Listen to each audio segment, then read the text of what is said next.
We've got official news and some important updates about the Diablo IV open beta, and in this video we'll discuss everything you need to know before diving in. So let's check out what the devs got in store for us.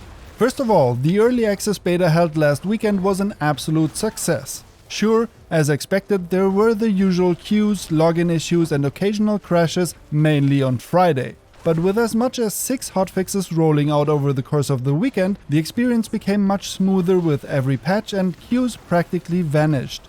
This doesn't mean that no one encountered problems, but the majority of players was able to explore Sanctuary without any major issues. To be honest, I expected it to be much worse. However, brace yourselves for the open beta, as it most certainly will get a lot more chaotic with immense queues and wait times, especially on Friday at 9 AM PST when it launches. Far more than 1 million players participated in the early access beta, which you either had to have a special code for or you had to pre-order the game. And even over 1 million players reached level 20 on at least one character and snagged the Beta Wolfpack cosmetic reward, which carries over into the full release of the game.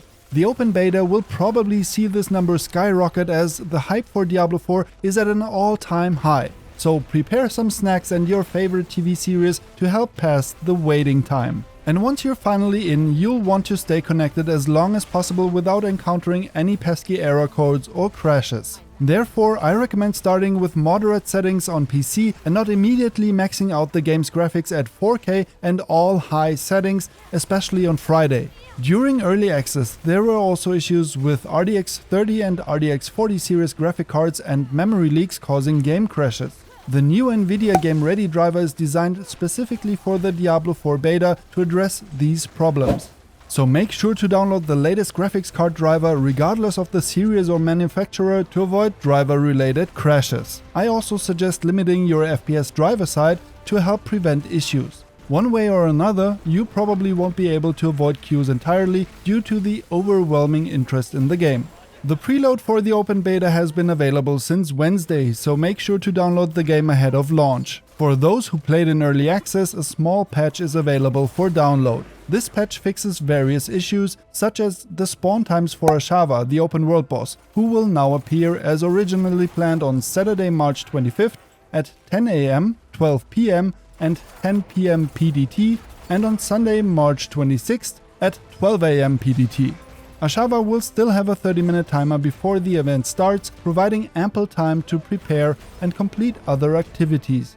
You can find Ashava in the east of the Fractured Peaks in the Crucible region. I'd recommend to be at least level 20 and preferably closer to the max level of 25. Make sure to complete important tasks before the battle and avoid using a portal during the fight, as this could result in being kicked out of the instance or thrown into a different one upon returning. For even more details and strategies for fighting Ashava, be sure to check out my recent guide video. The patch also addresses issues with queue times, which were sometimes not displayed at all, leaving players without any information about their progress or the estimated wait time. This should now be fixed. Queue times also should be further improved. Other issues fixed in the patch include being stuck in the In Her Wake quest and not being able to complete it, as well as the inability to play the prologue in couch co-op on consoles. This should now work without any problems during the open beta.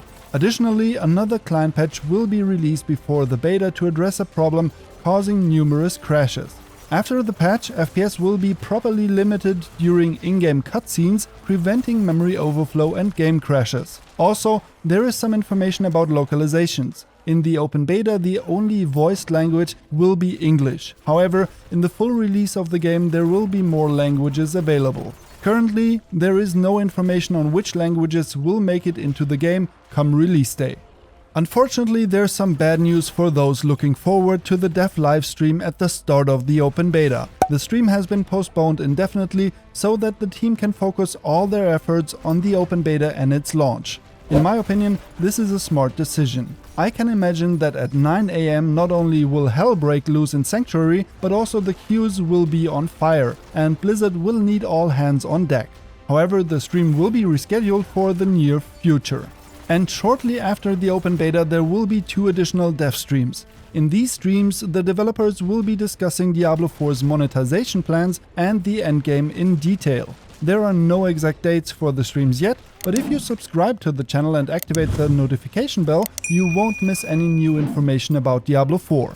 And if you've enjoyed this video up to this point, I'd really appreciate it if you give it a thumbs up.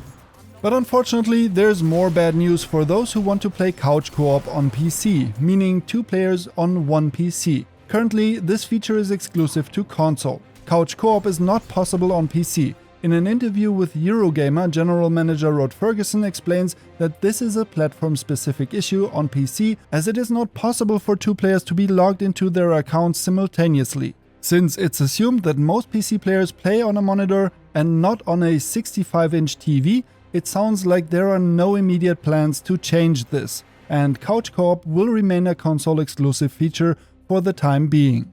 Regarding the dungeon issue, the Eurogamer interview also brings rather disappointing news. Since the early access, many players have complained that the procedurally generated dungeons in Diablo 4 feel too similar. There's an interesting Reddit post that visually illustrates the issue. The layout of many dungeons is quite alike. They're built in a ring with a few branches on the sides and a boss room in the middle. In the interview, the developers explained that the dungeon structure has specific reasons.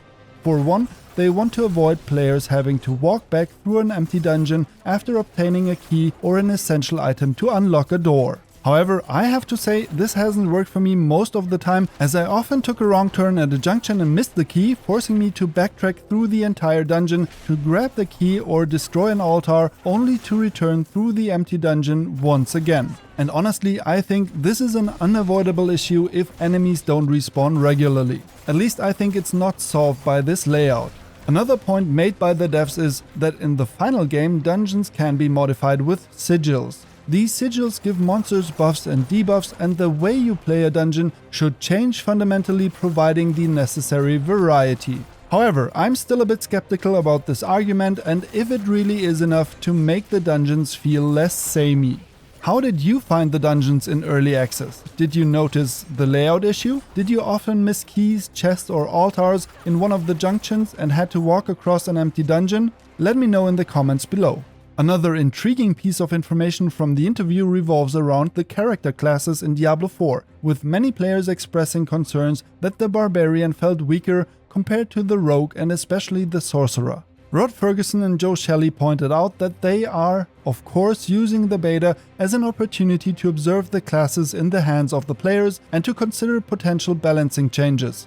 There are undoubtedly individual abilities that may need to be strengthened or toned down. One important point they address is that the Barbarian, for example, only reaches its full potential later in the game than the other 2 classes. The more legendaries you acquire, the stronger the Barbarian becomes, particularly because it has 2 more item slots than all other classes, giving it 2 additional legendary affixes that significantly increase its power once you collect more legendaries. And I have to say, this totally aligns with my experience from early access. The Barbarian starts slow but becomes increasingly powerful as the game progresses. By the end of the beta I was almost invincible with the Barb, and it was just as enjoyable to play as the other 2 classes. Additionally, the Barb only unlocks its class specialization in later areas, whereas the Sorcerer and the Rogue can already utilize their specializations during the beta. For more information on class-specific specializations and numerous other helpful tips for the beta, be sure to check out my recent video on the subject.